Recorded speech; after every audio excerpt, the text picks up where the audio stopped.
ଜୟ ଜଗନ୍ନାଥ ଶ୍ରୋତାବନ୍ଧୁ, ଆପଣ ଜୀବନରେ ଆସୁଥିବା ସମସ୍ତ ପ୍ରକାର ବିପତ୍ତିକୁ ଯଦି ଦୂରୀଭୂତ କରିବା ପାଇଁ ଚାହୁଁଛନ୍ତି, ଜୀବନରେ ଯଦି ଆସୁଥିବା କଷ୍ଟକୁ ଦୂରୀଭୂତ କରିବା ପାଇଁ ଚାହୁଁଛନ୍ତି, ଗୋଟିଏ ସୁନ୍ଦର ପ୍ରତିକାର କହୁଛି, ଏ ଚମତ୍କାର ପ୍ରତିକାର, ଏହାକୁ ଥରେ ପ୍ରୟୋଗ କରନ୍ତୁ।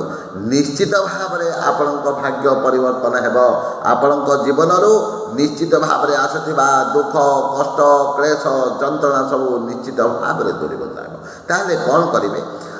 ଆପଣ ସକାଳେ ସ୍ନାନ କରିବା ପୂର୍ବରୁ ଆପଣଙ୍କ ମୁଣ୍ଡରୁ ଗୋଟିଏ ଚୁଟିକୁ ବାହାର କରିବେ ଏବଂ ଆପଣଙ୍କର ମସ୍ତକର ଚାରିପଟେ 31 ଥର ବୁଲେଇ କୌଣସି ଏକ 4 ଛକିଆ ରାସ୍ତାରେ ନେଇ ତାକୁ ପକାଇଦେବେ ଏବଂ ସେହି ଜାଗାରେ ଆପଣ ଯେତେବେଳେ ପକାଉଛନ୍ତି, ପକାଇ ସାରିବା ପରେ ଘରକୁ ଆସିବେ ଏବଂ ଗୋଟିଏ ମନ୍ତ୍ର କହୁଛି 108 ଥର ଏହାକୁ ଜପ କରିବେ।